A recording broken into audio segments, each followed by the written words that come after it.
I'm Dave. I'm an alcoholic. And welcome to the 9:45 late meeting, which is 9:52, which ain't too bad for us. I know a fair amount of you. Some of you don't know me, and I'll be honest. I'm nervous as hell. I'll relax in 5 or 10 minutes. When I got a text saying, "Would I want to do this?" We're asking you, would you do this workshop? My first thought was, fuck, why the fuck would they ask me to do a fucking workshop on anger? And I got resentful. And then after a few minutes, I realized I get the honeymoon suite. If you speak, you get to be in the front of the cabin. I'm like, all right, I'll do it, but I still don't know why they asked me. And then I was thinking about it a little bit, and I realized I own this. And if you got one of these in your clothing selection, you may have a problem with anger. And my fantasy is to go into one of those T-shirt shops and say, could you put the southern version of this in the back, which is, of course, fuck all y'all. All right? Y'all. Okay. So I'm going to talk about AA. I'm going to talk about my take on what we're talking about. End with AA. Going to take some questions, and then we're going to just pass the mic around. And depending on how late it is, we'll stay till people are done sharing. Because I've had a bunch of people say, "I'm sending someone here. They have a problem with anger," and I assume half of you have been sent here. The other half in denial about your own anger. And when it is time to share, the only thing I'm going to ask is don't share and then leave. I'm not pointing at any particular people when I say don't just share and leave. Like, share and then stick around and be there for your fellow men. All right. I don't know about you guys, but the first thing I think of, and by the way, you know how spiritual someone is by how much stuff they have, coming out of their big book. I just put these pamphlets in to impress you guys because they were laying around. So the first thing I think of when I hear anger in AA is resentment is the number one offender. It destroys more alcoholics than anything else.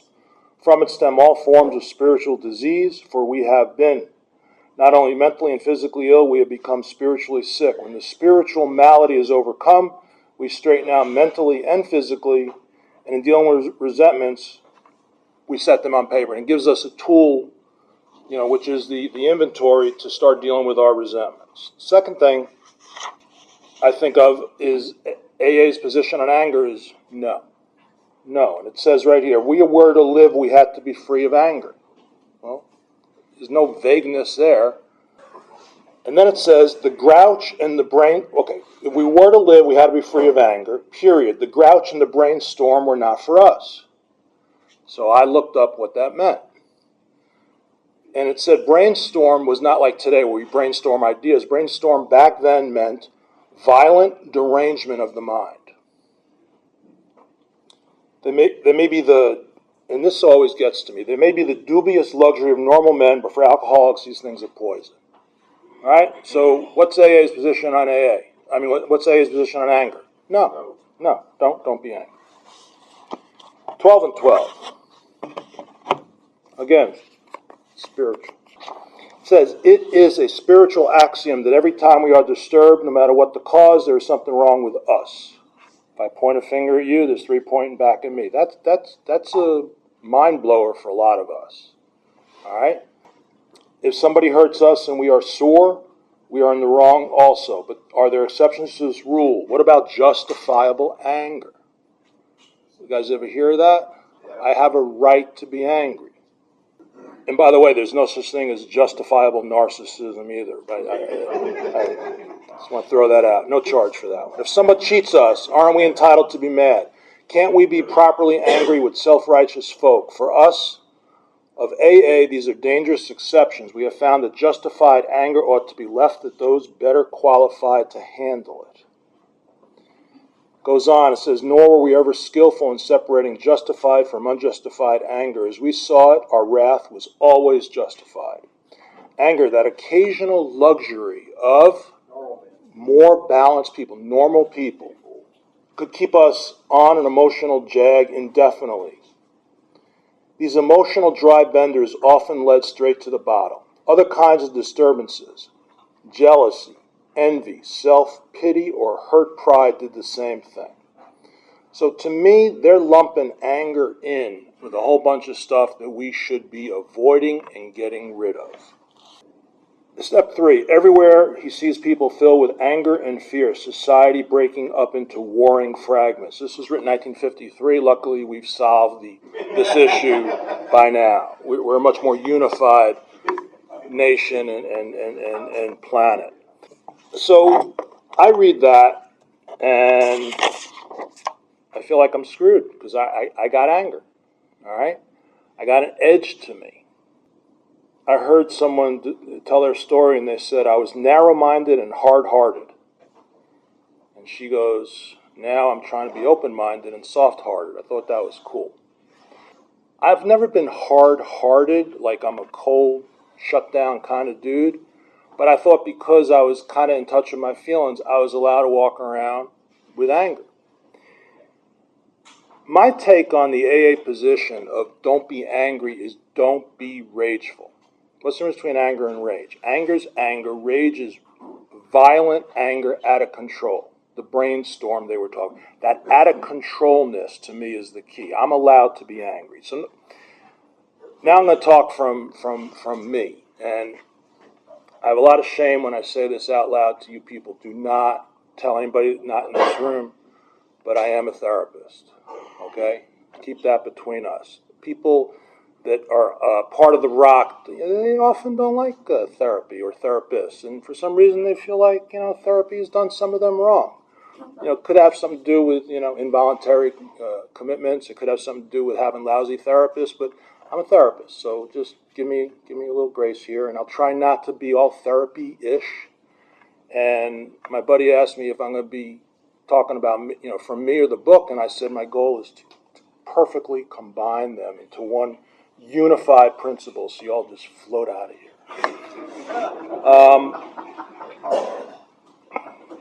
And I'm going to be joking, and some of you probably are not laughing because this isn't funny.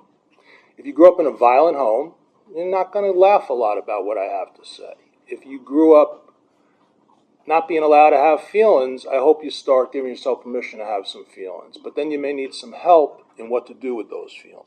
All right? And that's where sometimes you may need to go to a therapist, or you may need to just figure out what to do to deal with the anger in an appropriate way. All right. I'm going to talk to you about feelings. Feelings are often made fun of in AA, but tough noogies. When I went to rehab in 1991, every building had a fountain in front of it, and they said the fountains are here to symbolize the free-flowing of feelings, the freeing up of emotions that we want you guys to have. I thought that was a bunch of shit, and then I bought a house, and it had two water ponds just flowing with water. I'm like, okay. Does anybody here have a baby when they were born? Anybody here born a baby? Okay. If you look at a baby, they're going to have 4 feelings that anybody in this room could identify. They're going to be mad, sad, glad, and scared. So I'm going to write that down. So here's what's really cool, is I could show all of us a picture of a mad baby. We go, that baby's mad. I'll show you a sad baby. We'd all agree that baby looks sad. Show you a happy baby. We'd all agree. Show you a scared baby. We'd all agree that baby looks scared. And then I could take pictures of these babies to primitive tribes where they've never seen any cultures other than their own and show them pictures of our babies, and they'd be like, that's a mad baby. That's a scared baby. It's universally recognized. Any questions about that? Now, you look at other mammals. You could see Same thing with other mammals, and we're wired to just receive that message from other animals. So for example, if I'm walking down the street, I hear some kittens crying in distress, it's hard for me to ignore. All right? We're just wired to deal with these feelings. We all had these feelings. We grow older, 3 months, 6 months, 9 months old, and something happens. And what happens is we're in a crib or we're somewhere and we're upset and we cry and no one comes and gets us. So we cry louder and no one comes and gets us. We look around and we go, oh, I'm all alone. I thought the whole world was me. When you're a baby and your mom holds you, you don't know it's your mom. You're in this thing where it's just you and your mom. Dad holds you. You don't know there's a dad in me. It just feels like the whole world is just me, me, me, me, me, me, me. Self-centered. We're born self-centered. So the next two feelings are alone, and the opposite of alone is connected. Love. We don't know we're alone, we don't know we're connected until we start getting old enough to figure that shit out. And those of us that are lucky feel a lot of the connection and not a lot of the alone. And just hold that thought for a second. The last two feelings are lovely, wonderful feelings that we never have ourselves. They're given to us by others. Anybody know what they are? Shame and guilt. All right? Shame and guilt. No baby in the world is born sitting in a nursery at St. Northside Hospital and looks over at the other crib and goes, look at the size of the crap in that kid's diaper. I'm not a good crapper. I feel a lot of shame right now. I need to be crapping like that kid over there. No kid walking around feeling guilty about crying. Guilt and shame happens when some adult says to us, you ought to be ashamed of yourself. You made a mistake. And I'll just throw this out. For me, getting into recovery, and by the way, my sobriety dates, I guess we're supposed to say this, 9/23/91. I was 31 years old. I now have 32 years of sobriety. So that's kind of cool that I've been sober longer than I was using, although I wasn't really doing a lot of coke or heroin when I was 5 or 6 years old. It didn't start, for a while. But I was fucked up the first 31 years of my life, and I've been sober 32. For me in recovery, early on, I heard this thing, which is shame and guilt is different. I was in Home Depot, and I stole this. All right? I feel like I made a mistake. I did something wrong. I did something no good. I stole this pen. That's guilt. Shame is, I was in Home Depot, I stole this pen. Something wrong with me. I'm broken. I'm no good. I did something no good. I feel guilty. I'm no good. Big difference. Big difference. All right. Feelings. The room's very quiet. I wonder, are you guys, any questions? Am I hitting anybody? Okay. So when I look at feelings, I got that one. That's what today's thing is about. Mad. And to me, it's just one of the feelings. Now, there's one more feeling that some people would say belong up there, and it's disgust. That you want, like if anybody says to me, I feel confused. Well, what do you feel? I'm feeling resentment. All right, what is that? Well, anger. I'm nervous. What do you feel? That's fear. I'm dreading going to visit my parents. Well, fear again. Your feelings are going to fit in one of those 8 words. Disgust is a little different. I could throw that one up there. All right. So feelings are not facts. We feel stuff sometimes based on total falsehoods. We also get confused. When I talked about those babies earlier, if I ask a baby, what are you feeling? They're not going to answer because they can't talk. But sometimes they're not. When they get old enough to answer, they're wrong sometimes. The cliche is we men were allowed to feel one feeling growing up, and it was anger. We were not allowed to feel sad or scared or lonely or shame. Okay? Women were allowed to feel sad. We're not allowed to feel angry. Does that make sense? If a guy's sad, something's bothering him, he will tell you he is angry. He won't say, I am sad. If a woman gets angry, she will start crying and look all sad because she's not allowed to get angry. Make sense? Another story is, I was a newlywed, first marriage. And by the way, I've had 2 marriages. I've had a bad marriage, I've had a good marriage. A good marriage is better than a bad marriage. You can quote me on that one. So I married this woman, the first wife, and she happens not to have been working, and I was working. And we come home from our honeymoon, and I go to work. First day back in the States, going to work. And do you guys know we're all cavemen? Like, basically, our bodies have not changed. Everybody knows that? Like there are cell phones now, and computers, and airplanes, but our bodies are no different than cavemen bodies. And we're still wired, and we're still pretty primitive. So I come home from work, and I'm dragging this buffalo behind me. Not literally, but I just got home, bringing home the bacon. I walk in the house to my new bride, and I expected a big-ass greeting and probably oral sex. And she's on the phone, landline. She's talking. I don't say anything. Second day I come home from work, same thing. I walk in, ready to get greeted by my new wife, talking to a friend, talking about our honeymoon. Third day, I walk in, come home, she's on the phone.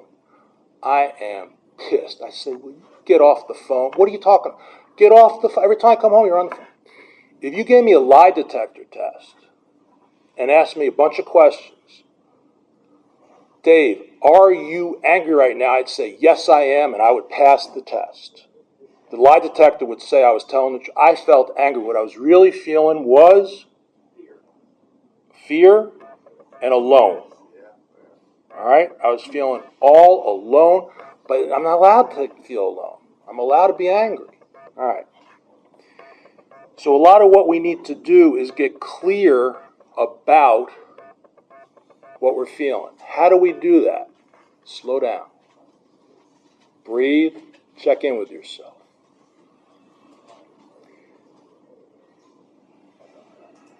I want to say this. You want to be miserable, there's 5 ways to be miserable.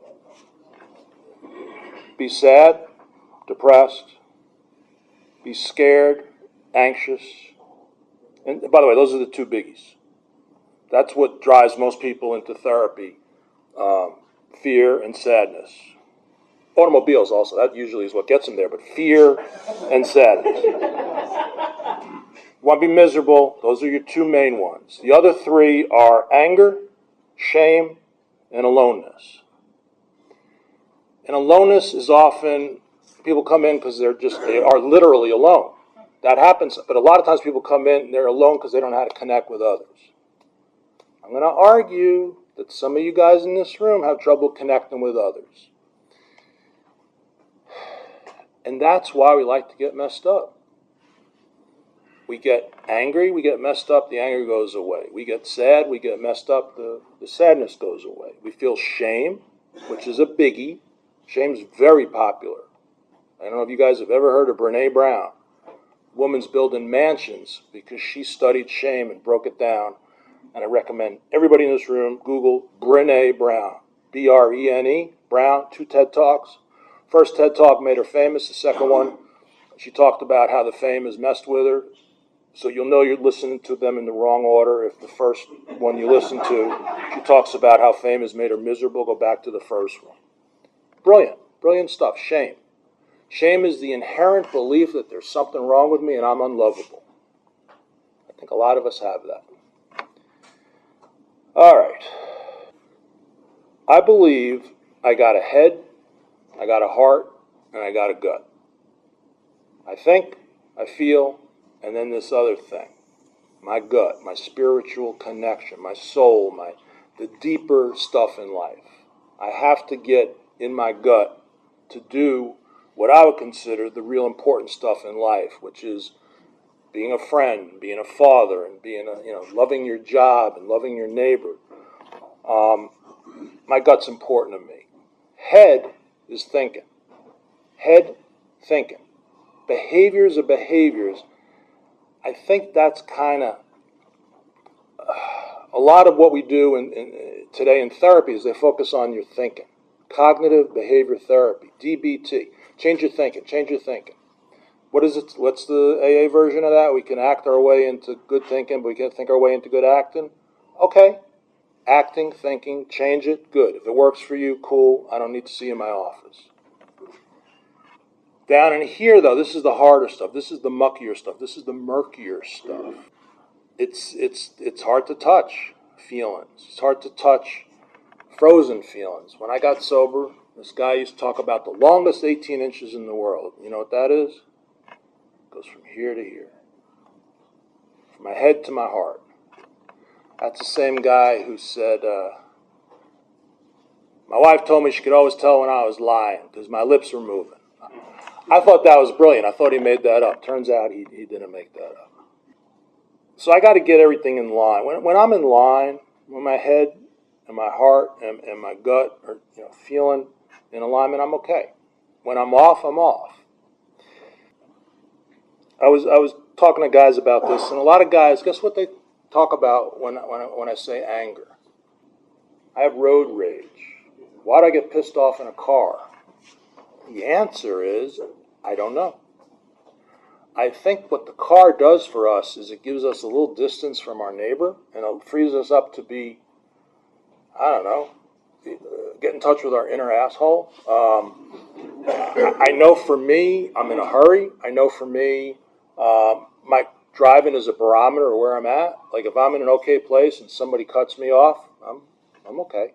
If I'm not in an okay place, I want that guy dead. And then I do stuff, I don't know if you guys ever do this, which is on the road, I'm here to educate others.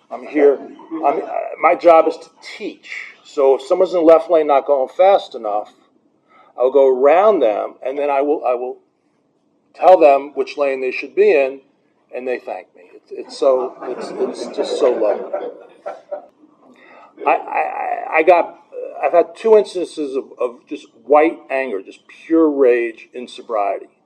One was a guy who was following too close to me, and he just wouldn't get off my butt, and I had my two little kids in the car. And I really felt like that caveman whose family was being threatened. And I jumped out of the car, and my wife said, "Oh, don't do it." And the guy was very helpful. He tried to run me over. I stepped aside, and he went by. And that was the end of that. The other one involved protecting my kids, too, which is a different story.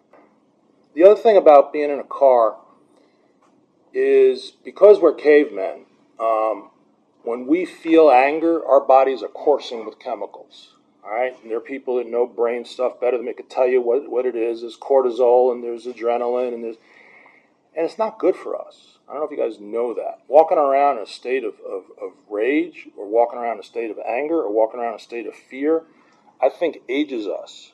My dad hid out from the Nazis as a young man. He was not in a concentration camp, but he avoided it. But he never dealt with that. So I had an angry dad. And when he was 50, he had open heart surgery. When he was 55, he had second open heart surgery. He was dead at 60. I think anger killed him. I think untreated trauma killed him. I just think he never dealt with his shit. What a coincidence. He gives birth to me, and here I am helping others deal with their shit. I'm trying to help my patients, and hopefully one or two of you, because I couldn't help my dad. I talk to him sometimes about Germany or feelings or immigration, and he just gets so fucking pissed at me. Like, I once asked him, what do you think about immigration limits? He's like, we live in America, and anybody wants to come to me. And that was the end of the conversation. All right. So I have to be in alignment, and sometimes we don't know when we're in alignment or not. And that's where we need to be talking to our friends, our posse, our AA men, and just ask them, how am I doing? Am I okay? Because I'm feeling not okay, and they'll be like, no, I think you're okay, or vice versa. I'm feeling I'm okay. How do you think I'm doing? They're like, no, you're tough to be around. Sometimes I'm tough to be around. I have an edge. I was not a good high school basketball player. I wasn't good enough. And then when I got to be 18, 19, 20, I became a very good basketball player in college, intramurals, nothing for real. But I was the rebounder guy. And I used to pride myself on being all elbows and ass. Like I'd put my ass in, and I would just get the rebounds. And it was an anger thing. Anger works sometimes. All right. When I'm at the watering hole and I'm a caveman and there's a saber-toothed tiger about to attack my family and I get angry, is that a bad thing? No, it's a good thing. It's going to help keep my family alive. I'm walking down the street in Manhattan and some mugger jumps out and wants to kill me or whoever, and I get angry, is that a bad thing? No, it's a good thing. The problem is when I'm driving to work and I'm going to be a couple minutes late and there's a yellow light and there's 4 cars and the first car goes through and the third car, if he goes through, I'm right behind him. We're both going to break the law. And then he has the nerve to stop because he wants a red light. He makes me late and I want to murder that guy. I think I'm taking literally minutes off my life, maybe hours, and that's helpful to me. I don't have a lot of tools for you guys on how to mentally think through your anger. I don't. That's one of them. Anger is an energy. Depression is a lack of energy. Anxiety is an energy. Happy, that's easy. Everybody wants to be happy. People often say, there's 8 of them here, only 2 are good. Well, no. Your dog dies and you're sad. Good. You should be sad. You should mourn and grieve. 5 minutes ago, someone said, how you doing? I said, I'm nervous. Yeah, good. It's not bad. It's good. Gets me focused. Focused on how little you guys are moving. Is this on? Just kidding. With that energy, with the anger, I think you got to do something with it. So here's my free advice. Own your anger and discharge it. Get it out of you in an appropriate way. What's an appropriate way? Not harming others. Don't make a fool of yourself publicly unless you're into that kind of thing. But if I get cut off and I'm mad and I go, mother, and I just curse and it's just me in the car and I get that out of me, that's a good thing. If I'm walking around with anger and it ain't getting out of my body and I take a wiffle ball bat and I go in my bedroom and I smack the hell out of my bed, put a couple pillows up, that's a good thing. No one was harmed in the making of that bed-hitting incident. The problem for me, like the problem is for a lot of you guys, if you ever actually do that, once you take one whack with the thing, the anger is going to stop. Because we're not used to letting our anger out in a healthy way. That's no fun. It's fun getting in someone's face and going back and forth. That we know how to do. But to just get it out cleanly, try it. Do it in the privacy of your home. All right? If I'm grunting and growling. I once, years ago in an AA meeting, talked about, screaming in my car was okay. And some guy came up to me and I said, I was screaming in my car, but my throat was hurting. The guy comes up to me and he goes, I like to growl. Try growling. I'm like, okay, growling works too. It doesn't hurt your throat as much. Anger's an energy. Get it out. If you're an NFL middle linebacker, don't get it out until Sunday at 1 o'clock. Use it appropriately. But most of us are not professional anger concentrators. It doesn't work for most of us. Oh, so hitting the bed. Then I heard about a guy who said he liked to take a bat and go in the woods and hit a tree with the bat because he liked to feel the sting in his hands. He goes, I needed that sting to give me the feedback that I'm going to get that anger out. I'm like, okay. Heard about another guy who used to go to garage sales and buy 20 plates for $1 and drive around with those plates in the car. And when they were having one of those days where they were going to kill somebody, he'd find a wall somewhere and he'd throw those plates, and just seeing the shattering and hearing the noise helped him get that out. And then somebody told me in Japan they have rage rooms. All right? Do we have them in America? Yep, we do. All right. Rage is, it's not a word I like, but I like the idea of going somewhere where I can make a mess and not care how I look, not care about cleaning up, getting that out. Yes? Good question. How do I healthily release the anger? How do I healthily release the anger, other than those 3 or 4 ideas about smacking the hell out of things? That's one way. More of the same. So something I could do with a client is take a towel, have them take the towel, twist it, I'm holding it. I can say, now imagine your mother-in-law's neck in the towel. I love my mother-in-law. And you can get it in here. Some people carry their anger in their legs. You could do this thing where you squat and you feel that tension in your thighs. You got to get it out. Is that what you're asking for? Hold on. You're asking for another thing? I get that the chemical, whatever it is, cortisol coursing through your body. You got to expedite that with the exercises. You got to get it out of you. Yeah. So in AA, we like to do inventory. Do it, but at some point you're still gonna be carrying that shit around with you, and that's where you got to get it out. I don't know any other way except you need to find the route that works for you. Yelling, choking, hitting, not humans. All right, writing letters sometimes. But again, when I write a letter, I'm up here. But sometimes that helps. Writing letters that you know you don't need to send, sometimes that helps. Okay? Is that enough? What about breathing exercises? Grieving? Breathing. Thank you for... I mean, breathing, I went through some counseling there, and I thought it was silly, extra silly, but I did. More of the other thing was, what do you call those balls? Exercise balls where you squeeze them, the grip squeezers. So that's more of what I was prescribing earlier, which is just getting that energy out. Breathing to get rid of anger. I don't want to even pretend I know how to do that. My definition of breath work is to just slow myself down. To inhale for a count of 5 and exhale for a count of 7. It relaxes me. Go in for a count of 8, out for a count of 10. It relaxes me.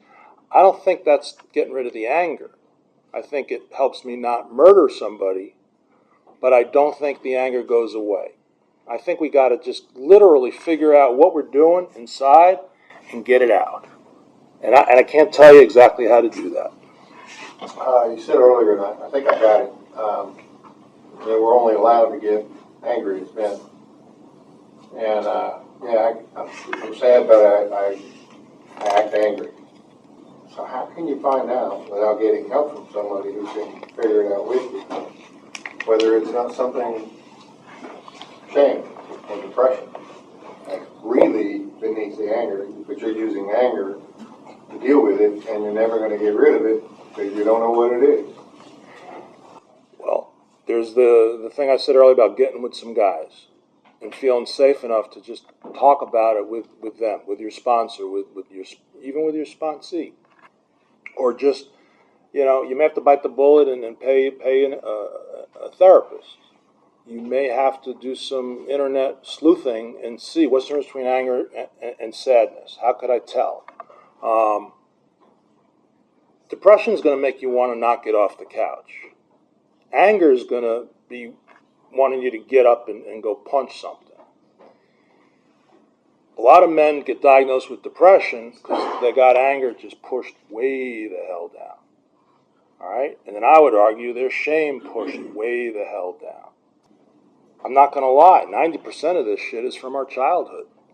All right? I was talking with a guy earlier, and he told me a story about just dealing with his own therapy, with his own inner child, which Bill Sanders, may he rest in peace, used to make fun of that word, inner child. Well, guess what? We have little kids inside of us that need to be heard. All right? It's funny. If I look at the number of men that would say I have a problem with depression versus the number of men that would say I have a problem with anger, I think most men would go for depression. I just think it's a more prominent thing because there's medicine about it. There's no medicine to stop being angry. And in America, we know how to sell medicine. Did I see another hand? Yeah. So a little confused, I guess, on the premise where we're starting from. So if anger is this primal feeling, right, that everyone emotes, even from, like I guess you said, infancy. But isn't it resentment that we need to watch out for? I mean, because I'm going to get angry regardless if I want to not or not. It just happens. You don't call on me, I get mad.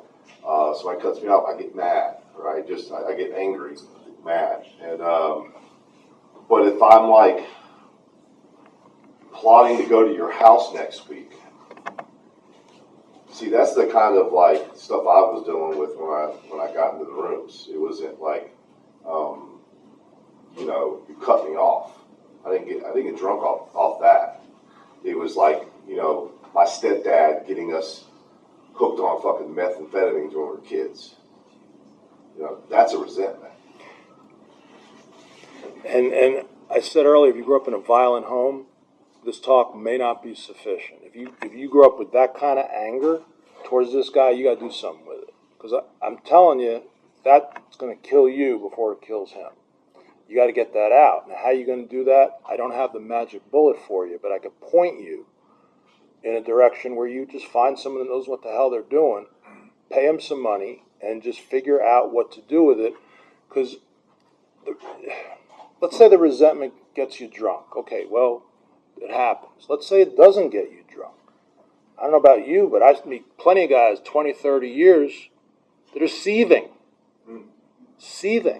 with anger. I don't want that. I like the buoyant guys. I like the light guys. I like the guy who say, how you doing? And he says, I'm good. If I was any better, I'd be twins, or what other Southern people say. That anger I'm feeling from 8 feet away, you got to do something with that. And is he alive? Okay, so there's something to be done there. And you may not ever get the chance to do it directly, but you could do it indirectly. You can do it indirectly. My mom was a handful, and I went to a therapy place once, and I beat the shit out of my mom. Not literally, metaphorically. So someone was pretending to be my mom, and I was taking a bat, and I was beating the shit out of something. Now, this is controversial, by the way. There are people that say, if you start doing that kind of therapy, it makes the anger worse, not better. Bullshit. I think it leaves you. I did this anger work on my mom. About a month later, I'm eating lunch with her, and she's like, what's new, blah, blah, blah. And she goes, you seem kind of happy. I go, I am. She goes, you seem good. I go, I am. She goes, anything new? I go, no, nothing. Just it's good to see you. I don't say, oh, by the way, Mom, a month ago I was beating the living crap out of you. She doesn't need to know that. She doesn't need to know that, but she felt a little something different. That's the kind of stuff I would ask you to do. I would ask you to get focused on what it is you're pissed about and then get it out. Because carrying around ain't going to work. It ain't going to work. I was going to say, my experience with a lot of this and learning, I think somebody in A turned me on to a book called You Can't Make Me Angry, and I started learning about how anger was always a secondary emotion, and that the primary was always either feeling fear or feeling hurt. And if I could get at what that's about, that's the real issue at him. And I think about where I would get mad at my kids, and I felt so unfairly judged by myself, and that, I was going to do something, they wouldn't do it, so I had to get a little bit sterner, a little bit louder. And you get that 5, 6, 7 times, it starts to get pretty intense. And then they looked like really terrified because I had to really raise my voice. And I think, that's not fair. If you would just do it when I was being nice, and I would just be so. And it took me 2 years of looking into that. What's the fear and hurt underneath to figure that out? And when I got to the part of the fear is, they're not listening to you because you're not worth being listened to. And that was childhood shit. Or they're not listening to you because you're not a good parent and you're not doing it correctly, you're fucking up your kids. It took me 2 years to figure that out. But once I did, I was able to get some peace. Because anger is so empowering, like you're saying, but when I get at that vulnerable hurt part, the anger goes away, and I'm talking about what the real issue is and able to kind of process some of that stuff.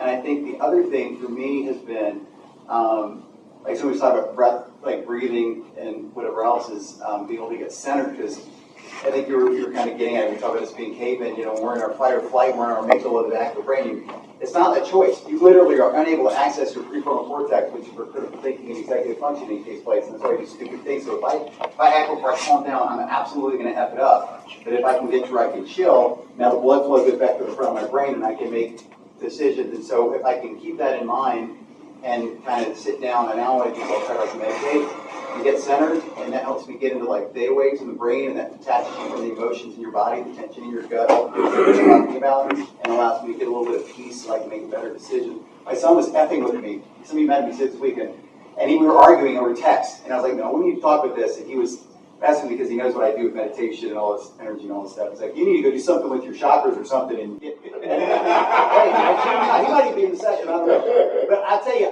the old thing was going, listen here, you little shit. And instead I went, you know what? I think he's right. I said, I am going to meditate. You want to join me? He says, no. And I did. I got centered, and I got my shit together, and I got cool, and I was able to come out and have a conversation that was uncomfortable, but I was able to be in a good place to have it because of doing some of those things. Love and fear are the only two real emotions. Everything comes out of that.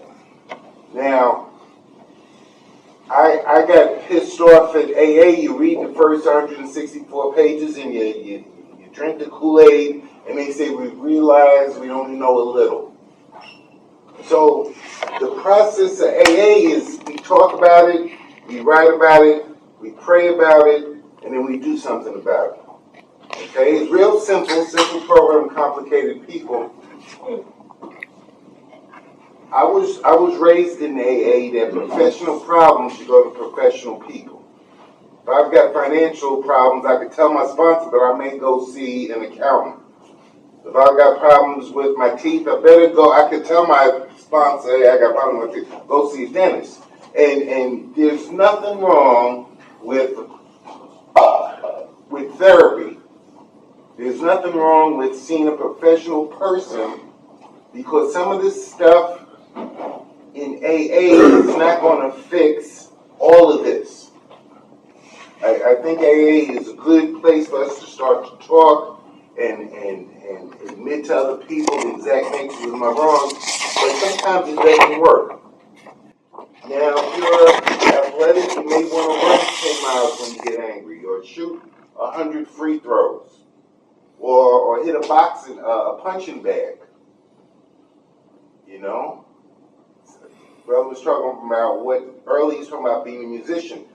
You fucking hit that piano till it breaks and play some angry music. But there's ways to get out, and I don't want to limit myself in terms of what works for me may not work for you. I may want to run around the block 100 times. They said Larry Bird was such a great ball player. He had a troubled childhood. He went out and shot buckets. Some of these boxers are great boxers that taken out that inner child. Some of that shit that they can't talk about. An athlete, football. Tomorrow, there's a lot of angry guys playing football and hockey. I love that. They hold resentments from season to season. They'll start off the preseason punching somebody from last year. I love that. I say, damn. Finding my path. What do I need to do? I've got to at least admit something is bothering me. I may not know what it is. So I write it out, but I got to do something about it. All right, thank you. Dave, I was told a few years back that I was told this in a recovery meeting in another fellowship. They said, hey, you're suffering from they called it low-grade anxiety, but basically, and I'll admit this, when I first got here, I couldn't point to those feelings accurately. I didn't know what I was feeling, and I think I walked around for a long time with this, just like this buzz, numbness, and I've heard it be explained in this room, half-cocked in the pissed-off position. I think that was me. And I didn't think I could, everything was kind of like just a gray, and then it went to red. Any thoughts on that, how that plays into this? So the question is like a low-grade anxiety, or just like just amount of like anxiety always going on where I'm kind of numbed out for my feelings. I think we all have low-grade anxiety. We all walk around with some version of fear, some version of not being comfortable in my own skin. When I first got sober, I used to listen to, I don't know, it was 99X, whatever the local station was, and every fourth song was Pink Floyd, Comfortably Numb. And that was what I was doing. I'm like, well, I don't have that medical option now of using drugs or alcohol to just numb it out. So I'm not, that low-grade anger, low-grade anxiety, low-grade shame, the feeling alone. There's two kinds of feeling alone. You feel alone when you're in a room by yourself and no one's calling you. But worse than that is you feel alone when you're at a party and you feel like everybody else is talking to each other and no one's talking to you. All that shit is low-grade. And I think everybody in this room found an answer when we went glug, glug, glug, smoke, smoke, smoke, snort, snort, snort, inject. And by the way, I didn't do heroin. I was just kidding. But heroin addicts, they don't think you know anything about recovery if you didn't shoot heroin. I found the answer to being okay through external chemical. I'm not sure what you're saying. You're saying in sobriety, you're still walking around with low-grade anxiety? For a long period of time, I felt like if the volume was 10 when I was getting totally pissed off and throwing a shit fit, okay, I would say the volume, I think I walked around with a volume at 4. Okay, I was going to end on, I'm going to end with that in a second. All right, meeting. You in the hat, handsome guy there. So I know for myself, and I wonder what your opinion is, but the whole pause that Alcoholics Anonymous has taught me really ties into me with whether it's a back to the pillow on the bed, meditation, breathing, pausing before I respond to things sometimes. Example, my wife may say something that really ticks me off, and then maybe the next day and I go, I'll explain myself. She said, well, I was really delayed. And I'm like, I was using the pause in Alcoholics Anonymous. And, but for me, pausing, being able to really help me put things in perspective, which is another gift of Alcoholics Anonymous. Do you think that a lot of these tie into our pause in our program? So the question is, should we use pause? Should we use restraints? That techniques tie into the pause. Yeah, restraint of tongue and pen, and it's been said, restraint of tongue and send. Yeah, we should slow down because, again, feelings are not easily understood by a lot of us. And shit, 8 out of 10 times when someone is offended against me and I say to them, hey, you offended against me, they usually say, I had no idea. And then they usually say, I'm sorry. And then we're usually done. Just slow, yeah, I'm a fan of slowing down. In theory, in practice. Next question. I often say and believe what we really suffer from is unresolved childhood issues. And if that's the case, how do I resolve it? Does anybody, okay, the question is, he said we are suffering from unresolved childhood issues. How do I get over it? Anybody help me here other than therapy? I mean, that feels self-serving. There's a 12-step program for that, and it's ACA, and Adult Children of Alcoholics and Dysfunctional Families, and if you want to know more about it, go see. So there's other fellowships. There's Adult Children of Alcoholics, Codependents Anonymous. Yeah, but you know they're not as good. They're not as good as we are. And I don't know a better answer than just find someone to help you figure it out. That's really what I get stuck with. There's a guy in AA, lunatic, certifiably crazy. When he's on his meds, he's not really crazy, only a little crazy. When he's off his meds, he just goes off. And he picked up a chip once, and I remember him just yelling at people at Triangle, spittle coming out of his mouth. It's like, you're all a bunch of wounded children. This is how he celebrated his AA birthday. And it was, you know, you had to separate the message from the messenger, but, you know, I'll say it without spittle coming out of my mouth. I am a wounded child, and I had pretty okay parents. All right? Those of us that were given less than okay parents or missing one or two parents, you got some stuff to unspool. And once you take the drugs and alcohol out of our body, a lot of times we get a little more uncomfortable. We get a little more angry, a little more scared, a little more sad.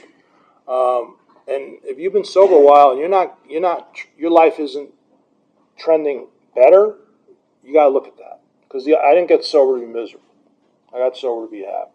So come see me alone, and we'll see if we could, find a place to land with that.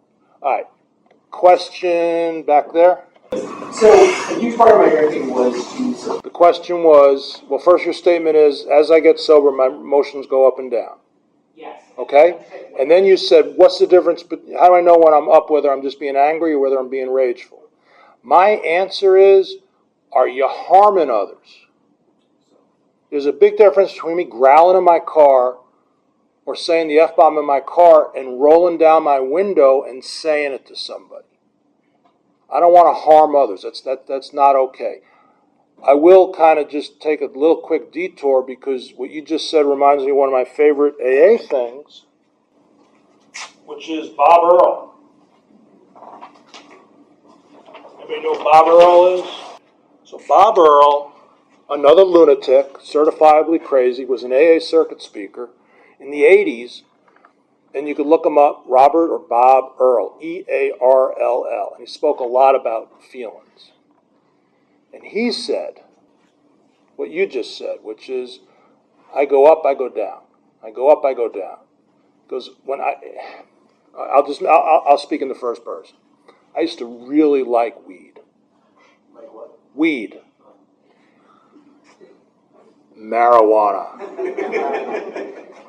And I used to like it for little things, like if I was going to brush my teeth, I wanted to maximize the experience of brushing my teeth, so I get high before. Going to Kroger, I'd get high. And then if I was going to a concert or out to a club, I'd want to get high. So no matter where I was, I wanted to be up here. No matter where I was. Here's people, here's me. Here's people, here's me. And Bob Earl said he used to do the same thing. He goes, he used to want to live above it all. And then he said, but if I'm ever in the hospital and I'm really sick and I'm in the ICU unit, and you come and visit me, what do you want to see? Do you want to see this? Or do you want to see the monitors looking like this? Because this is death. This is life. I have good days, I have bad days. I have good minutes, I have bad minutes. I have good hours, I have bad hours. Today was a great day. I had some bad minutes in here. But it goes up and it goes down. Yeah, and this is life, man. Believe me, this is okay. Because you just kind of, you learn to, I used to want to feel good all the time. Isn't that insane? I used to want to feel good all the time. You ever see Kramer on Seinfeld when he was pretending to be a coke dealer at the bar? Ever see that? He has a cigarette, he's drinking with a cigarette in his mouth, and he says to the guy, he goes, here's to feeling good all the time. It's just like, that's what I used to think that was the purpose of life. Okay, we'll take, hey, not my talk. Okay. One, I have not heard a solution to anything I had already tried. I got a wife that's got dementia. And she's the only person in either family, her side or my side, that has ever had dementia. So I've got a problem that I don't understand. That's frustrating to start with. We don't even have any anecdotal experience with dealing with dementia. So I'm having to pick people's brains and all that kind of stuff. My typical reaction to a lot of that stuff is to get angry. Only because I don't know anything else to do. Because I know that some of the things don't work. I know that pouring whiskey on is not going to change anything for the better. So that's not even an option. All those suggestions everybody said, count to 1,000. Count to 1,000, I'm still pissed. All that stuff, and I've gotten nowhere. I went to a counselor, therapist, and it wasn't somebody named Dave. And she said, tell me about it. And I said, okay. I said, I understand the problem. When I get angry, it's simply because I didn't get my way. I get fearful because I may not get my way tomorrow. I get resentment because I didn't get my way yesterday. I get impatient when I don't get my way when I want it. She said, well, you learned the lesson really, really well. Now what are you going to do about it? That's what I want to know. What am I going to do about it? And she didn't have anything for you?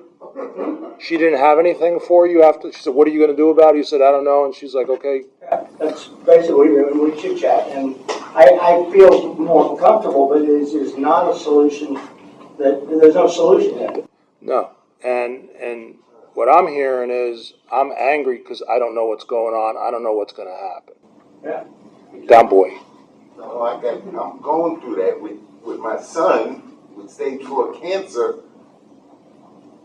And I hated that, but acceptance is the key to all my problem. As spiritual and non-medical advice that is, what I'm holding on to is accepting God's will in this situation. That's the only thing that is keeping me as calm as I am, because there's nothing that the doctors are doing. The cancer is running our lives, but I say he's got cancer, cancer ain't got him. Now, as minimalizing that may be, it's what I hold on to say God's will, not mine, be done. As painful as it is to see a loved one suffer, when there's not a lot of choices, somehow my higher power has allowed me to be sort of okay with this. And I'm a clinician, but there's some things that professionals can't do unless I see peace within. I can't change it. So I don't know, but I'm with you. But that's what, listen to the Lord's Prayer today. Acceptance is the key. Thy will, not mine, be done. And what I would add to that is, if she has what it sounds like she has, she ain't going to get better. The question is she going to get worse quickly or slowly? And that sucks. That sucks. But then I got to find a way to have peace. And then to me, the only thing you can do is show up for her. That's it. Sometimes the only thing we could do is just show up. Even the healthcare professional can't tell me how soon it's going to change. Well, let me tell you my version of the story, which is my wife was 33 weeks pregnant. We got in a car accident. My fault. Terrible. The ambulance said, look, she's pregnant. We're going to take her to the hospital. Doctor said, we're just going to keep her overnight. Guy drove me and my older daughter to a hotel. That's how small the town was. The doctor drove us to a hotel. Next day, they discharged from the hospital. 3 days later, I get a phone call from my wife, crying, saying, meet me at the hospital. My water broke. Well, it turns out her water broke a little. But you're not supposed to have broken water. Anybody question about that? You know how babies are made? So we go to the hospital, and at Northside Hospital, they have a unit for people that don't want to have babies. 90% of the hospital is let's deliver a baby, and 10% are, we're going to, and they had women from all over the world with quadruplets and quintuplets, and it was crazy. These women with like 4 babies growing in, they weren't allowed to sit up. Not for position, because that burned more calories than laying down. So I start asking, what's going on? And they start telling me, nurse tells me, doctor tells me. The more they told me, the more I started learning about premature births and what it means. Will the kid have to go to the NICU? Will the kid have to, will he be able to breathe on his own? The more I learned, then another doctor would come in. I'm a smart guy. I'd ask him questions. He would tell me, now I'm like filling my head up with knowledge. And then respiratory therapists, and I was making myself a lunatic. The more I learned, my anxiety got higher, not less. And all of a sudden it hit me, I got to stop doing this. I got to stop grilling the professionals, because nothing I'm learning is making me go, whew, everything's going to be okay.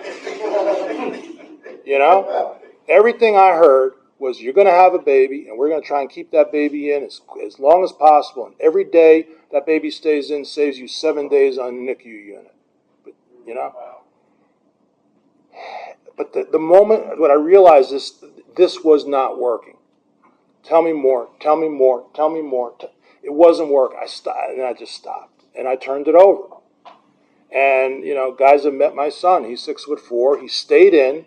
The thing closed, the uterus, whatever the hell is down there, closed up. And we were one of like 5% of people whose water breaks that gets to go home. They said, you're not going home. You're going to leave here with the baby. We went home. And then the baby came out, There was a possibility of a good outcome. And that's why my heart goes out to you. I don't know what to say except just you got to make peace with where you are. Because at some point your wife's not even going to know how you're doing. But we'll know how you're doing. And I want you to be okay. It's going to be hard. So, thanks. Last quote. I was 15 years sober when we went to the hospital with my wife, and we were having twins. And she had the twins, and the doctors told us that our son was probably not going to make it. The most pain I've ever experienced in my entire life. And, I will say that Alcoholics Anonymous, if I had been in AA, I would have probably hit the fucking button.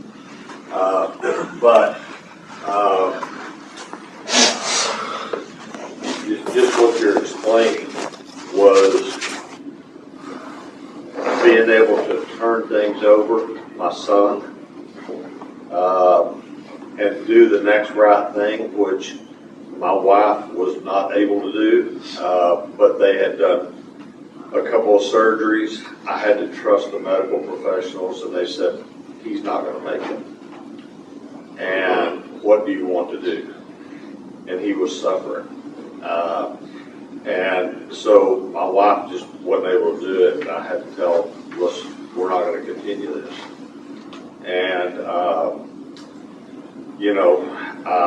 they took him off everything and brought him to my wife and I in a little room.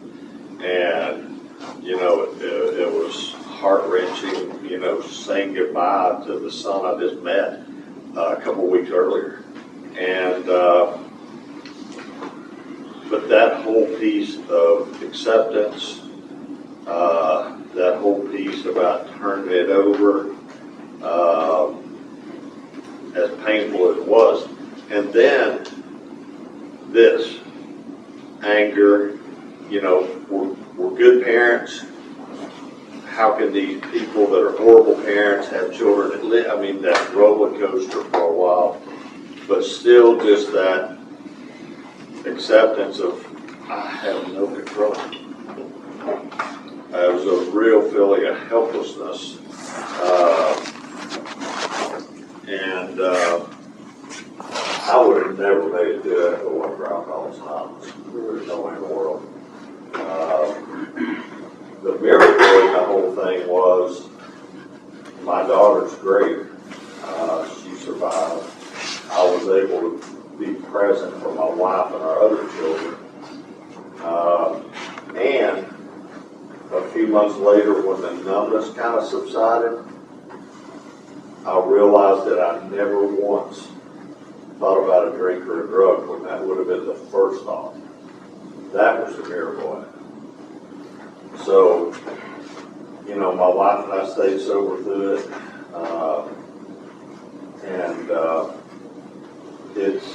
I had a guy tell me one time, and I'll shut up after this, but he said, you know, and I remember I heard attraction rather than promotion and so on and so forth.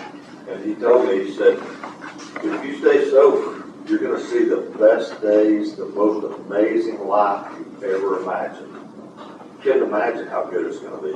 I went, that's attractive. And then he goes, if you stay sober, you're going to see some of the most heartbreaking, painful times you've ever felt in your life. And I went, well, that's not too damn attractive. But he was right. And I've experienced some real terrible things in my sobriety. But Alcoholics Anonymous, they got my understanding, you guys were the answer. You know, so. Thanks. Thanks. Back to the 12 and 12. It says on step 11, renew the simple request, thy will, not mine, be done.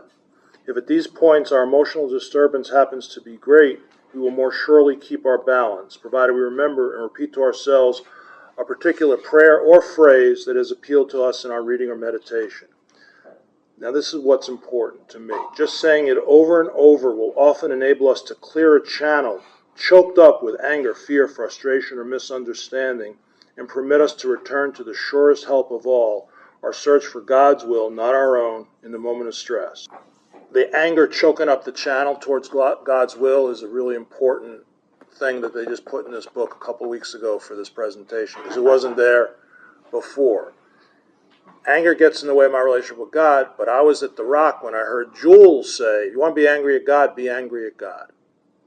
And then I don't know if you guys remember what he said. He said, it's like looking at a 2-year-old, 3-year-old throwing a tantrum, and you're the parent, just look at them and go, oh, that's adorable. You know, it's like, if you get angry at God, he'll be okay. He'll be okay. What page is that on? That is page 67. And then, the last thing I'm quoting from the literature is self-righteous anger also can be very enjoyable. All right? I like that because I kind of enjoy holier-than-thou stuff. And then I'm going to end with the story of the pond. And it goes like this. You guys ever see a pond? You ever throw a pebble in a pond? What happens? Little ripples. You ever take a 30-pound boulder, throw it in a pond? What happens? Big splash, John. Dumbass. So if I throw a little pebble in, I get ripples. If I throw a big boulder in, I get big splash. Any questions? Never in the history of ponds has somebody thrown a little pebble in and had a huge splash. Never in the history of ponds has anybody thrown a big boulder in and had tiny, gentle ripples. Ponds react perfectly. On the other hand, those of us of the human sort, we don't react perfectly. So if that guy there is 3 minutes late for something, and he walks in, and he goes, sorry I'm late, and I go, bam, and I let him have it. What's that about? Me. Because if I'm a pond, 3 minutes late, it's like, fine. But if I react big, there's something about me. Does that make sense? If we're reacting too big, it goes back to that childish stuff. If we're reacting too big, it goes back to the unfelt feelings of our childhood. Glug, glug, glug, we ain't going to touch them. No drugs, no alcohol, we've got no choice but to deal with them. So I'll leave you guys with that. Here's what I'm going to request. Those that want to leave, go. Those that want to stay and share, let's stay and share. It is 11:08. We'll go for another like 20 minutes. And I will not take offense if you guys leave. And thank you for this. Thank you. Hey, Dave.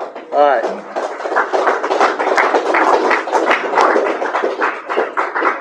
So if you want to share, just raise your hand. And Tim's going to go around with the microphone. You have an announcement?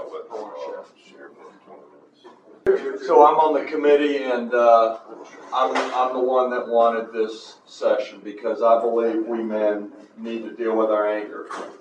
And I want to thank Dave for doing this. I really appreciate you stepping up.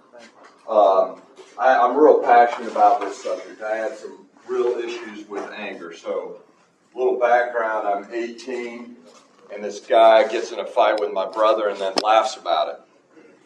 And all I know is that I saw red. Everything was red. It was like I was looking through red lens glasses. And it was like I was there was no sound, and I was watching from a video screen, and I saw these fists in front of my face, and this guy just went down. I saw him the next night at work, and he had all these bruises all over his face. And it was weird, and I never heard anybody talk about that until I met Bob McCullough here at The Rock. He says that's called a red out. And he said he had them. And he talked about throwing a guy down the steps. So my acquaintance with dealing with this started there. And he used to do a session. I thought he did a real good job. He talked about when you get to that point where you're in that rage, breathe. Breathe out me, breathe in God. Breathe out me, breathe in God. Breathe out me, breathe in God. What would a mature man do? And so he did a great session. And I think this was real beneficial tonight. So my journey with this came real to the forefront. I'm 18 years sober and my wife relapses. And I find out she was manipulating me, manipulating the docs, getting those drugs, using the pain clinic. And it was like a body blow. And I wanted to kill her. And I remember when we did that intervention, my sponsor looked at me and says, let's take a walk. And this anger just went to the next level. And it became dangerous. And so I'm 18 years sober. I'm the good guy. She's the one that relapsed. Bitch. And my plan was I'll stay married to you, but I'm going to kick your ass the rest of our lives. I mean, what a plan for happiness. So fast forward, year and a half, she's sober, and we go to couples counseling, and she says, you got to do something about your anger or I can't stay married to you. I got up and walked out. I was so enraged because I'm the good guy. I didn't relapse. I came back in, and she told me what it was like to be married to me. She felt like an abused woman. I never touched her. She told me what the kids said about being my kid, how scared they were of me. And I was in a crisis, and I called Doug Brush over at Mar, who helped me when I was first getting sober. He goes, I don't know what to do with you. You got 18 years sober, I can put you out. She wanted me out of the house. So I got my sponsor involved, Doug, and we came up with a plan. We're going to do anger management first. We got a referral to anger management. That was first. Then I went to this place where we did some experiential therapy, beating the shit out of stuff. I'm glad I didn't know about that because I wouldn't have gone. And then I did psychotherapy for 6 months. And then I did a lot of Al-Anon work. And what I found was at that core was self-loathing and shame. But I first had to do anger management. And they talked about, I'm not going to get into it, I'm not qualified, but it was called choice-based anger management. Apparently, between the stimulus and my behavior is time. A little bit of time. I didn't know that. I thought it was automatic. They said, well, when you're screaming and raging at your son, your little son, let's say that was a 350-pound NFL linebacker, I think you can make some different choices. I'm like, you're right about that. So they did some analysis. I mean, they said there's 2 types of anger. There's trait anger, and there's state anger. And if I remember right, state is about something going on. Trait is about who you are. And I walked around elevated. I walked around with a short fuse. I'm the guy that got in trouble on the soccer field when I was playing. I'm the guy that got red cards and ejected, got in fights. I was a teenager, got kicked out of soccer games because I was fighting. I was just that guy that, you'd say something to and I'd come over at you. And so I had a problem. They said, so they taught me about peace and generating peace. So yeah, I did do some breathing and I did all that. So it was a process. So that was my journey. So this is my anger was going to ruin my family as much as her drinking. I'm not saying I don't have anger, but I'm saying I'm dealing with it a whole lot better. And so that's where this came from. And so I miss Bob McCullough terribly. He did a great job of this. So I hope we keep doing this. Thank you. Thanks, Dave. Thanks, Richard. My grand sponsor said something that made a lot of sense. He used to say this all the time. I angry all the time as a kid, and he said he learned that his anger covered over fear.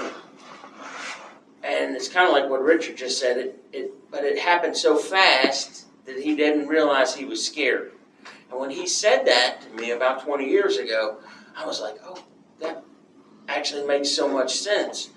And then I started looking at that fear, and it's like instead of feeling like this tough guy who was mad all the time, it's like I started realizing and getting in touch with the fact I was a scared little kid inside, and I was just doing what I had to do to kind of survive. And Aubrey used to say, anger feels strong and fear feels weak. So I don't want to feel weak. I want to feel strong. So that's what was behind me wanting to be, feed that anger. So I just thought that was a great insight. So I thought I'd share it. Thank you. Thank you.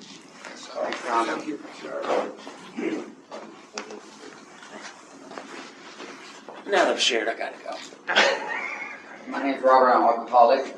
I could go on for a long time talking about this, but in my family, all my life, I always had a lot of anger. I was Richard. I was the guy on the soccer field, really pushing the envelope, really getting in trouble, and that's the way that I just dealt with a lot of things that had happened in my life with my mother. Things she left us, things like that. But one thing forward, 10 years in sobriety, all my family, we all go to therapists, we all go to a psychiatrist, we take medication. Just the last one that never took medication texted me today, hey Dad, they put me on Zoloft and my car is making strange noises. So I said, hey, your engine is going to get better, then we'll work on your car's engine.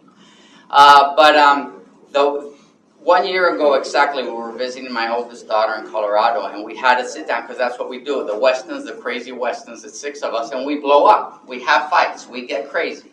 But now we know how to land it and calm down. We have boundaries, and we sit down. And I was told a year ago, hey, Dad, we think AA is great for you, but I think you should go back to your therapist, And I called the therapist, and then the therapist, which a lot of you guys know, is in the program, so that wasn't really working very well. And I got a very good therapist, and a year later, when my daughter called me, we're going to get the crazy Westons, we're going to get back together in Colorado. My daughter texts me, and she says, hey, your daughter called me and said this and that, and she's a fucking idiot. How should I react to that? In the past, I would have said, like we do in Mexico, a la chingada, just fuck it all. I mean, she's, But I was able to put something down, and as I was writing it was because I had been going to my therapist, and I had resolved a lot of those issues that I thought I had resolved here. And there was one example that was just unbelievable. Joe at Sons of Serenity once spoke about how long it took him to make amends with his mother. He was in his 70s, so I don't know when he finally did that. I had already made amends, but I had empathy for him, and I thought that I needed to do it again. And then when I went to the therapist, she says, well, Robert, you've probably already done it. So I was able to get that, and they did. I was carrying all of that. But I have the tools. I truly believe that therapy is just priceless to do. It really complements this program. And I used to be a very pissed off, angry person. I mean, I thought crazy was a character asset. I wanted everyone to, Weston's crazy, so I thought it was a great thing. So thanks for letting me share. So first I want to say I don't have an answer. I just want to share my experience. I'm saying that to remind myself what I'm saying right now. When I got here, and like I asked the question about the static in my head, when my sponsor had me do my first 4-step inventory, he was like, now write the character defects. I had to look those up, and I said, help me with that. He's like, the 12 deadly sins, I had no idea about feelings and emotions. And I'm going to say from the environment I grew up, that kept me safe, because I could easily go very rapidly to fight or flight. I went to, fight or flight, run like hell, or put up your dukes. And that served me well. When I got here, and my kids were probably 2, 4, and 6, okay? When my 12-year-old daughter didn't clean up her room, fucking losing my shit did not help the relationship with my 12-year-old daughter. It did not make it a safe environment. When I would coach girls' sports, and we were supposed to be playing a non-contact sport, and the other coach was teaching the girls how to hit the other girls with the stick, I'd literally call timeouts, and in that sport, the two coaches had to meet the referee, and I'd look at the other guy and say, if one of your girls hits one of my girls again, I'm going to take this stick and beat you in the fucking head with it. Are we clear? End it like that. Just, that's it. That was not very mature. I got a reputation, I could have some proudness of it. But that really wasn't, I was really, there's a lot of feelings. And so, as I went along in this, I had to get some help outside of AA, programs that specialized in getting in touch and labeling these things, and also learning how to get in touch with myself. And the other thing I did is I took meditation seriously. My sponsor used to always say to me when I call him up and say, he would say, pause when agitated. I honestly had no idea what a pause button was. I mean, I could read those words and know that was a good idea, but I had never experienced it at that moment.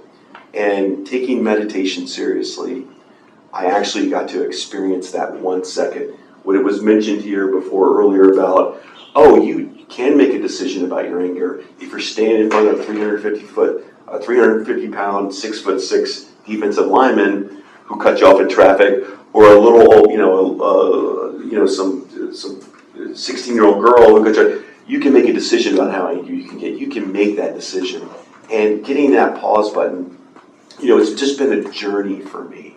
And one of my greatest things that I'll say with recovery is, on my 7-step list, my sponsor had me write down, God removed my desire to rage at my 16-year-old, she was 15 at the time, daughter. And I said that prayer every day for 30 days.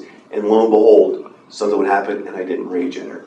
And I still say, she's 20, will be 21 this month. We're now just talking. She feels safe enough to talk to me about some things. But that was the damage I did. And so the amends is having to be, doing it over and over again. But this thing about anger, it has taken work beyond just what's been in these rooms. For this alcoholic, I've had to do some more work in it. But I would say it's paid off, and I'm enjoying where would I go back there? No. I like where I am today. And where I am today does not feel good all the time. It feels fucking uncomfortable sometimes.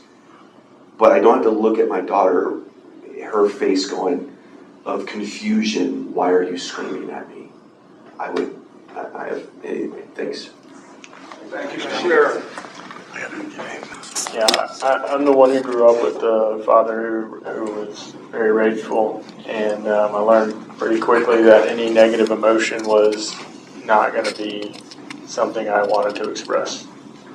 And so I learned to push that down and pretend like it didn't exist.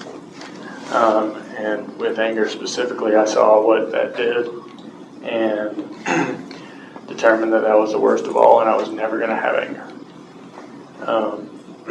So fast forward to 10 years of sobriety,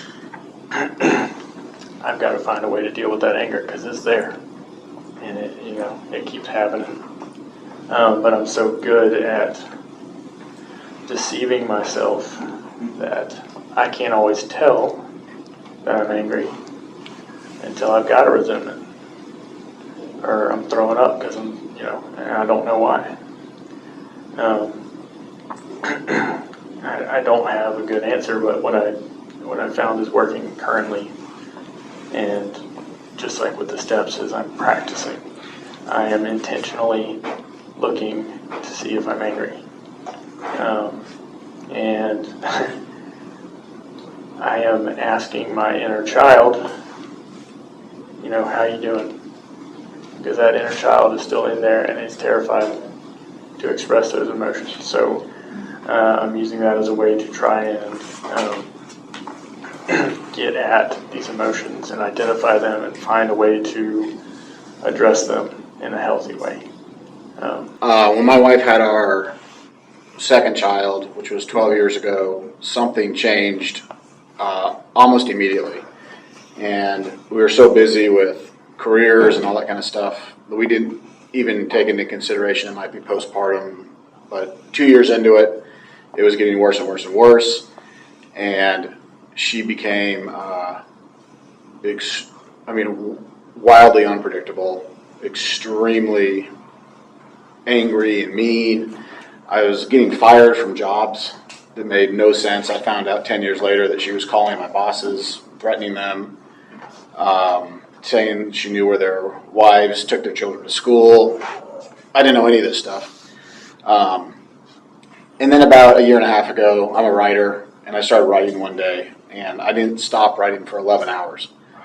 And at the end of it, I got almost all of, or at least that was the first time I really addressed all the resentments that I had towards her and my mother-in-law and father-in-law, who enable the shit out of her. And they have her whole life. We grew up together. I've known her since she was little. Anyway, I felt very free, and it felt great. And I worked with it through my sponsor, and we have been on and off about getting a divorce or staying together, and we recently decided to just work on this because we had a pretty honest conversation about what's been going on.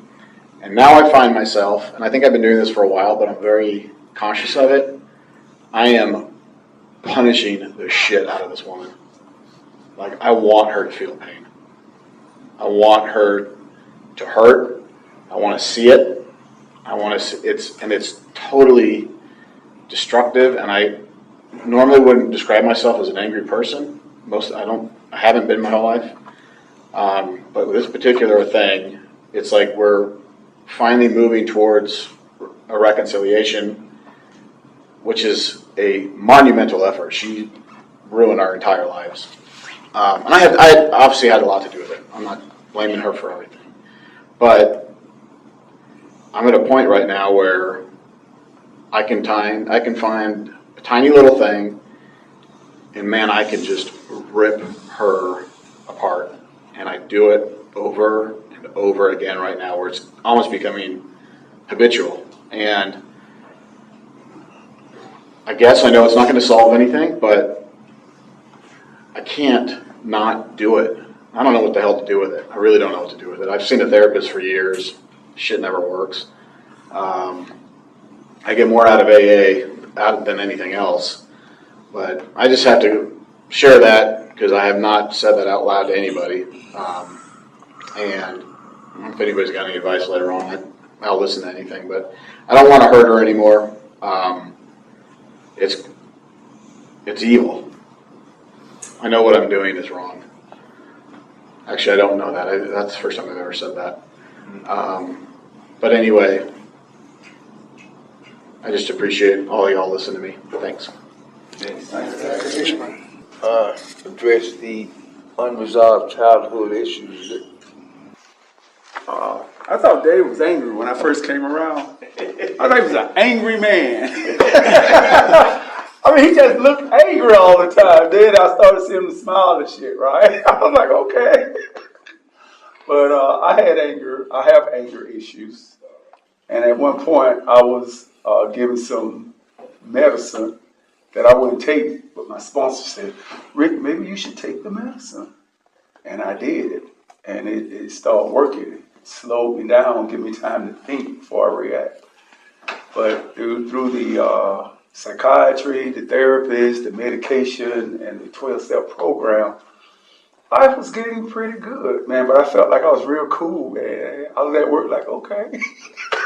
I was just laid back, because I go from 0 to 60, 100 to, man, I would, and anger was my response.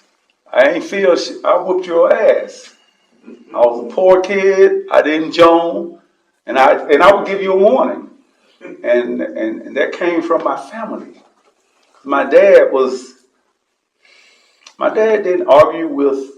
I didn't never see my dad argue with another man or people outside the house, and he'll whoop our ass, but he would hurt people because he was just that kind of guy.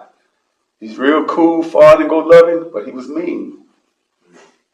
And I'm a happy-go-lucky guy too, but I get mean real quick. And when I tell you what I mean, what I say, and I ain't gonna argue with you. And I argue with my family. I cry because I want to kill you, but I can't because you my brother. Stuff like that, that kind of anger. But I fought a lot. That was my defensive mechanism. And today, I've had a lot of practice at, it's okay to say, I'm angry, you hurt my feelings. I feel like a punk bitch because I need to slap the shit out of you. But I'm telling you, you hurt my feelings. Or we need to talk about that. So I can talk to men and women today. But my wife at home, God bless that lady, she got issues. I jokingly say she got issues because she married me. But she do have issues because she know how crazy I can be and I have been. And she purposely pushed those buttons. She'll leave the house and do it. And I tore up the house one time. Because she left the house and I wanted to kill her. I wanted to beat her. And she did things that she knew was going to just run me insane. And I tore up my own house. And I'm not going to fucking clean it up. Of course, I had a sponsee come by to do some work one day, right? You gonna leave the house like this? I said, hell, I ain't gonna clean it up. But the sponsee basically made me clean up or get my own house repaired. Because I was just being just that stubborn. So, I'm glad I still have anger issues. Now I get angry because I allow her, my wife, to push my buttons. I know she's trying to do it. And other people, the new guys, I look at them and I try to be patient and tolerant. And I'm very patient and tolerant, but I can, be where you are. Do it or don't do it. The AA will give me an out with these people who are so fucking smart, this microwave recovery, right? And I look at them and say, okay, well, do it your way. When you're ready to do it this way, I'm still going to be here doing it, what was done to me, but do it your way, have fun, And then I'm going to say this about passion. I'm excited. My wife said I'm angry. Now, this bullshit. You trying to hide behind my excitement. You know my voice go up when I get excited. I'm not angry. But people say I'm angry because my voice elevates. Well, I be excited, man. I get out here and I get excited. Hey, you hear me cross the yard. I'm talking to somebody over here whispering. But I'm excited and my voice just raised. And people try to use that as anger. My wife used that a lot. So I have to, because I'm not a soft-spoken guy. I'm not a calm. And I think she knows the difference, but she try to hide behind that shit. Because she's not getting help. She don't have y'all. She got a therapist, but she bullshit her. She's not really getting help. But, man, she tolerated so much with me, and hell, I don't think nobody else will put up with me, right? So I feel like I'm doing a lot of work, and sometimes I get tired. I get tired of towing that line. Of being the good guy, being the practicing recovery guy, practicing my tools, and she gets to just be an asshole. But I'm labeled the bad guy when she's being an asshole. So I thank God for this program. The journey continues. I'm not where I used to be, but I know anger. And this chart mad. It's like, yeah, okay, it's a God-given instinct. But there are some healthy ways to deal with my anger.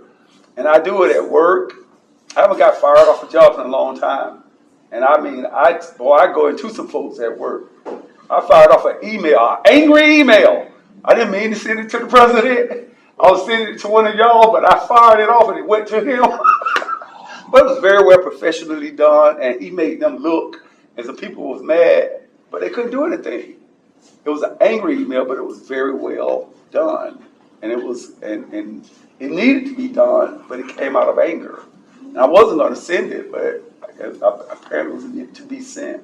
So I've learned that in anger, sometimes I do healthy things.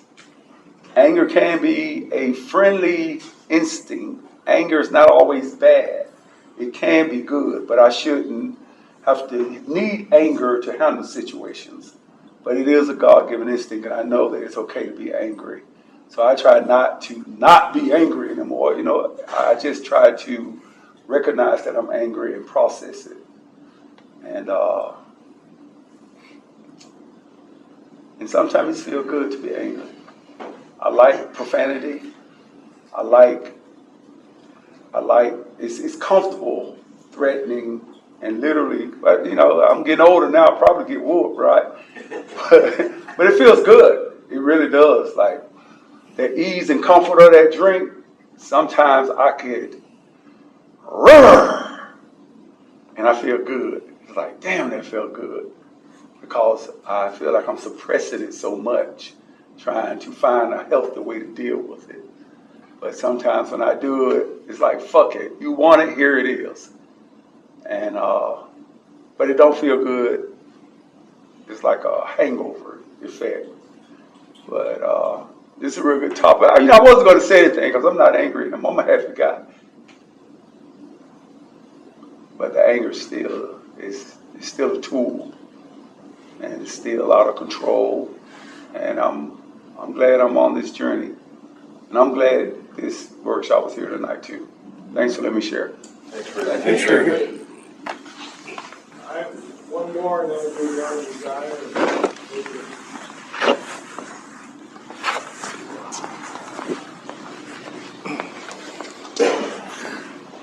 Thanks, man. Good to be here. Thank you for the topic. And I really appreciate everyone kind of opening up and kind of sharing the pretty newly married. I've been married 2 years. We don't have any kids. And I can't remember ever being so angry with somebody before in my life. And I am a pretty easygoing guy. I'm not quick to anger. I've kind of got a natural pause in between my response. I haven't had a big need to respond to people in an aggressive way in most situations throughout my life.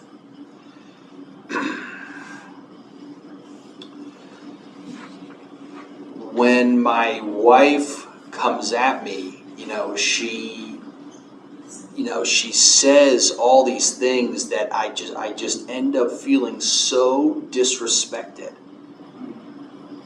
And it triggers my fight or flight response. And I've got AA. So I can go to the other room. I can take a break and I can go to the other room and I can write stuff down. But that don't always work. And what I mean is, what happened a couple weeks ago is we were having a disagreement.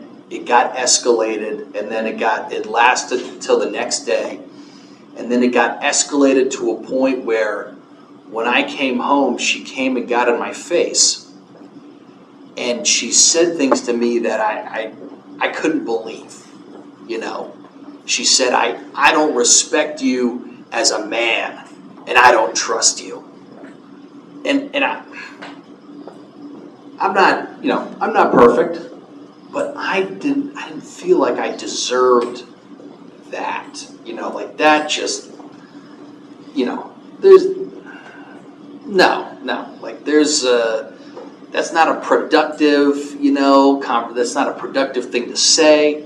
That's not trying to work through something, like it triggered this anger in me, where I couldn't help the way I was feeling. I wanted to hit her in the face.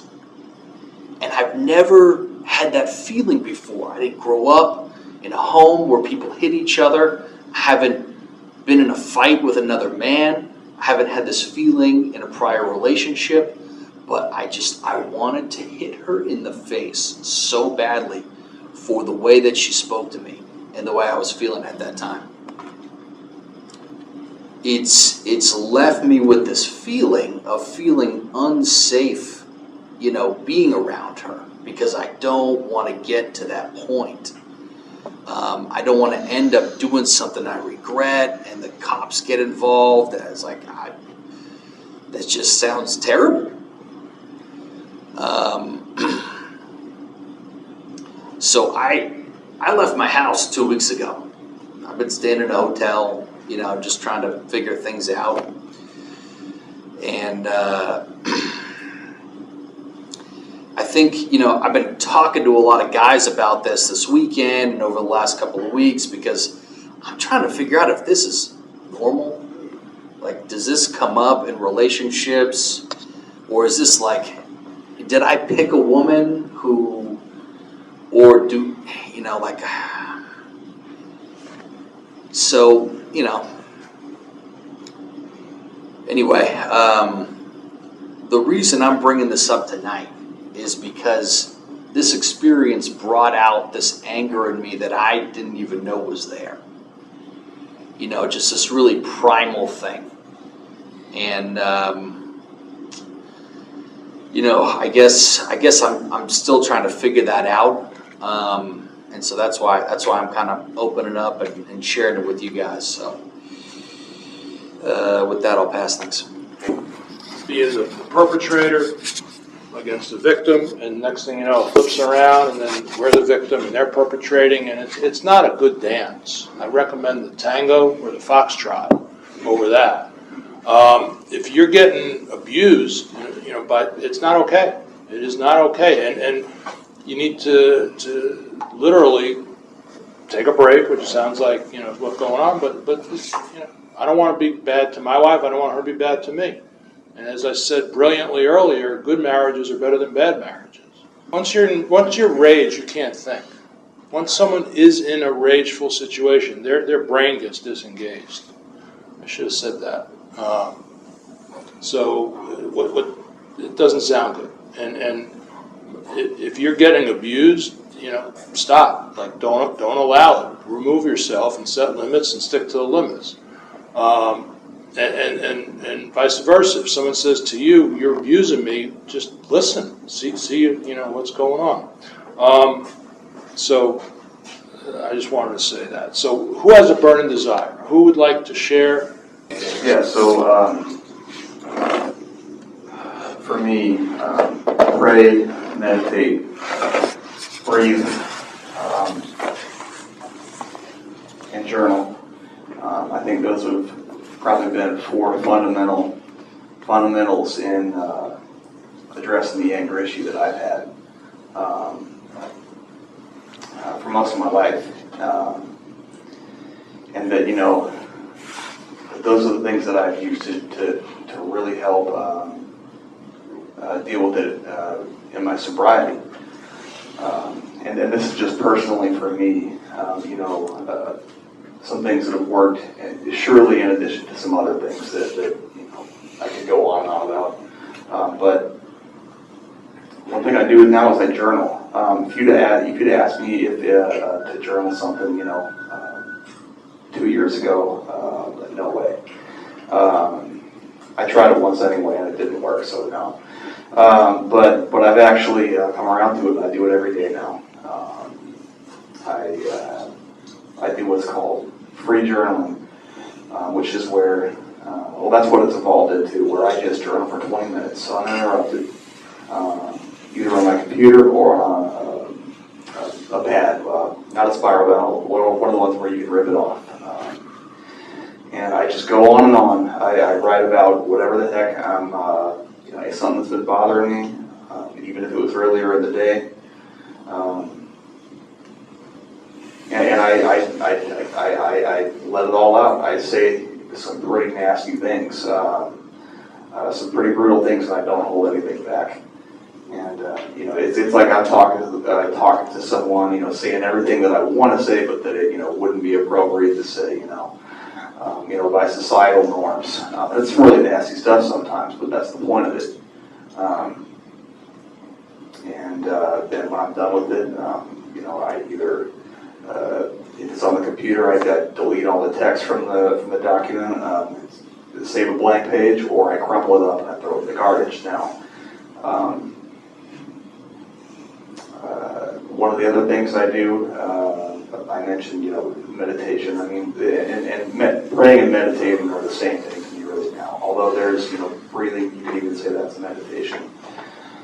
I inhale, one exercise I do is inhale for 8 seconds, exhale for 4 seconds. Or I'm sorry, other way around. Inhale for 4 seconds, exhale for 8 seconds. I heard that somewhere. That seems to be a good tip. It's basic, it's not complicated, but it seems to work pretty good. And I do it, as many times as I feel I need to. 5 or 10 times is usually pretty good for me. When I know I have a resentment against somebody, and most of the time that is because I feel angry at somebody, I try to, I say, if I'm angry at my boss, I say, God bless, my boss and change me. Now that's, might sound easier said than done, but, and I'll say it a few times in a row, but it's I do it because, at least at first, it was weird to do that, because it's like, why would I say that? I don't really wish that on this person, but I just force myself to do it anyway. That's, that has really helped me, and I, again, I'll just do it a few times, just to kind of solidify that thought in my head. Let's see, I said journal, meditate, breathe, pray. I mean, those things for me, and that's not the only part of it, recovery is something to be worked in a lot of different, from a lot of different angles, but those things I feel have been crucial for me at not just nipping anger in the bud, so to speak, and getting you through, getting you through tough spots, but also staying sober, obviously. I still experience anger every day, somewhat, sometimes more, sometimes less, but those are one piece of the puzzle, or several pieces of the puzzle of my experience, so hopefully that helps somebody else. Thanks for letting me share. Thank you. Thanks, Sheriff. If there is desire, last call, anybody to share, otherwise we're going to circle up. Have a moment of silence for people inside and outside these rooms who are suffering.